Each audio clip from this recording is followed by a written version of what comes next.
नमस्कार, आप देख रहे हैं 9 भारत समाचार। नमस्कार, आप देख रहे हैं नव भारत समाचार। मैं हूं नेहा राठी। आइए देखते हैं आज की बड़ी खबर।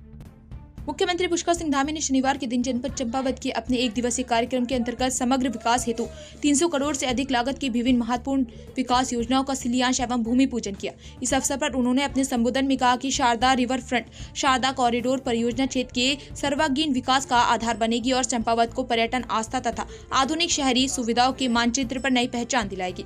मुख्यमंत्री ने कहा कि इन योजनाओं से शिक्षा, सड़क, पर्यटन, आपदा प्रबंधन, शहरी विकास तथा आधारभूत संरचना को सुदृढ़ बनाया जाएगा। इससे सीमांत क्षेत्र में रोजगार के अवसर बढ़ेंगे, स्थानीय अर्थव्यवस्था को मजबूती मिलेगी तथा युवाओं, किसानों, विद्यार्थियों और पर्यटकों को प्रत्यक्ष लाभ प्राप्त होगा। इसके उपरांत मुख्यमंत्री ने टनकपुर शारदा घाट में आयोजित पारंपरिक माघ खिचड़ी भोज कार्यक्रम में सहभाग किया और प्रदेश की समृद्ध लोक संस्कृति से जुड़ाव का संदेश दिया। मुख्यमंत्री ने श्रद्धालुओं को स्वयं प्रसाद वितरित किया तथा स्थानीय नागरिकों के साथ बैठकर माघ खिचड़ी प्रसाद ग्रहण किया। कार्यक्रम के दौरान उन्होंने स्थानीय महिलाओं के साथ कुमाऊं की प्राचीन लोक परंपरा खड़ी होली में भी उत्साहपूर्वक भाग लिया। महिलाओं ने पारंपरिक वेशभूषा में घेरा बनाकर खड़े होकर कुमाऊनी लोकगीत गाए, जिनमें मुख्यमंत्री ने भी गायकों के साथ स्वर से स्वर मिलाया। शारदा कॉरिडोर का शिलान्यास यहाँ पर किया है और करोड़ों की योजनाओं का आपने लोकार्पण को शिलान्यास किया, तो किस तरह से विकास को गति दी जा रही है, इसको विषय को लेकर क्या? आज चंपावत जनपद के लगभग 320 करोड़ के आसपास की योजनाओं का लोकार्पण और शिलान्यास हुआ है। वहीं इस पूरे क्षेत्र के लिए माँ शारदा के इस तट पर माँ पूर्णागिरी के धाम, टनकपुर में शारदा जो रिवर फ्रंट बनाया जा रहा है, शारदा घाट का पुनर्विकास की योजना यहाँ पर प्रारंभ की गई है।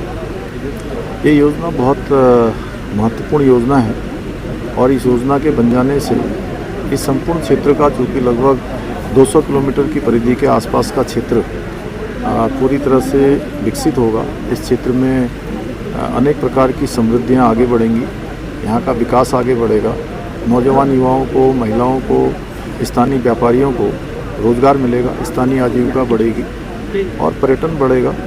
ये सभी योजनाएं समयबद्ध तरीके से पूरी हो जाएं, जल्दी से जल्दी पूरी हों, जिससे कि हमारा यहाँ का हर दृष्टि से विकास सुनिश्चित हो। इसके अतिरिक्त जिले के और भी जो योजनाएं हैं विकास की, चाहे वो पार्किंग की हो, रीठा साहब की हो, अन्य स्थानों की हो, माँ पूर्णागिरी की हो, टनकपुर माँ पूर्णागिरी का जो मार्ग है उस मार्ग में जो अन्य विकास के काम किए जाने हों, पुल बनाने हों, जलजीवी टनकपुर मार्ग का काम हो, पुल बनाना हो, उन सभी के भी लोकार्पण शिलान्यास के काम हुए हैं। ये सभी योजनाएं आने वाले जो हमारे तीर्थयात्री हैं, श्रद्धालु हैं, पर्यटक हैं, उनको भी सुविधा देंगे और स्थानीय लोगों को उनके जीवन को आसान बनाने में बहुत मदद करेंगे। इसके साथ साथ आज यहाँ पर बजट पूर्व यहाँ पर संवाद रखा गया है, जिसमें हमारे जनप्रतिनिधि हैं, औद्योगिक संगठनों के लोग हैं, पर्यटन क्षेत्र में काम करने वाले हैं, होटल के क्षेत्र में काम करने वाले हैं, महिला स्वयं सहायता समूह हैं, अनेक प्रकार के जो विभिन्न संगठन समाज के अनेक आयामों पर काम करते हैं, उन्हीं के साथ आज बहुत विस्तृत चर्चा हुई है। बहुत महत्वपूर्ण सुझाव उनके द्वारा दिए गए हैं और विकसित भारत का संकल्प जो आदरणीय प्रधानमंत्री जी के नेतृत्व में तेज़ी से आगे बढ़ रहा है, उसमें विकसित उत्तराखंड भी हो, आत्मनिर्भर उत्तराखंड भी हो और उत्तराखंड का भी उसमें योगदान हो। इस प्रकार बजट से पूर्व ये संवाद किया गया है। सभी को सुझावों को आगे आने वाले बजट में सम्मिलित किया जाएगा। बहुत अच्छे सुझाव सभी के द्वारा यहाँ पर दिए गए हैं। उनको राज्य हित में बजट के कार्यक्रमों में उनको हिस्सा बनाने के लिए हमारा प्रयास रहेगा कि उनको शामिल करें। सर, कोटद्वार की जो घटना है वो एक इंटरनेशनल मुद्दा बनते जा रही है, तो इसको किस रूप में देखते हैं? एक व्यक्ति जो हिंदू है, अपने आप को मोहम्मद दीपक बोल रहा है, तो इसको किस रूप में देखते हैं? देखिए,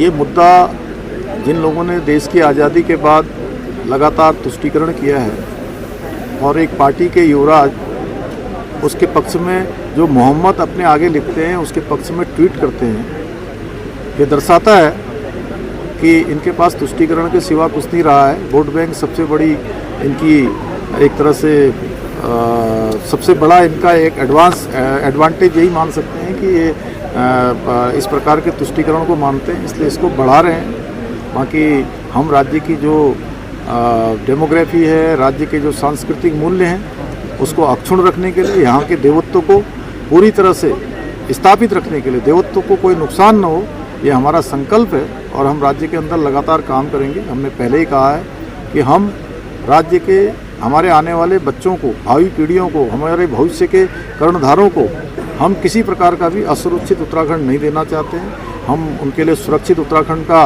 निर्माण करना चाहते हैं। हम उस दिशा में आगे बढ़ रहे हैं। ये हमारा संकल्प है कि देवभूमि में न लैंड जिहाद चलेगा, न लव जिहाद चलेगा, न दंगा चलेगा, न धर्मांतरण चलेगा। यहाँ पर समान व्यवस्था, समान न्याय, समान नागरिक संहिता यहाँ पर लागू हो चुकी है। ये काम निरंतर आगे चलेगा।